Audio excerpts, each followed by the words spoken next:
ISKCON আন্তর্জাতিক কৃষ্ণ ভাবনামৃত সংঘ 1966 সালে শ্রীলা ভক্তি বেদান্ত স্বামী প্রভুপাদ যখন আমেরিকার নিউ ইয়র্ক শহরে ইসকনের সূচনা করেন, তখন হয়তো কেউ ভাবতেও পারেনি এই সংগঠন একদিন বিশ্বের লক্ষ লক্ষ হৃদয়ে কৃষ্ণ ভক্তির আলো জ্বেলে দেবে।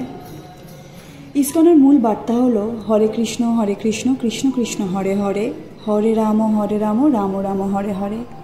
এই মহামন্ত্র শুধু মুখের জপ নয়, এটি আত্মার চেতনা জাগানোর মাধ্যম। ইসকন শেখায় জীবনের মূল পরিচয় সে আত্মা এবং তার চিরন্তন সম্পর্কে রয়েছে শ্রীকৃষ্ণের সঙ্গে। এই সম্পর্কই ভক্তির মাধ্যমে জাগ্রত করা যায়।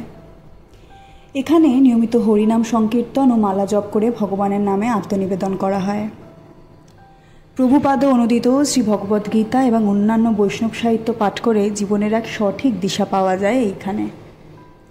এখানে হয় প্রসাদ বিতরণও, বিনামূল্যে শ্রীকৃষ্ণ নাম শ্রিত খাবার বিতরণ, যা সেবা ও সমর্পণের এক গুরুত্বপূর্ণ রূপ। গোসেবা ও গোরক্ষা, এখানে গোমাতাদের পবিত্র রূপের সেবা, কৃষ্ণের স্মরণে তাদের যত্ন নেওয়া হয়। ইসকনের ধর্ম কোনো জাতপাত বা দেশের গণ্ডিতে সীমাবদ্ধ নয়। শ্রীকৃষ্ণ ভক্তি সবার জন্য।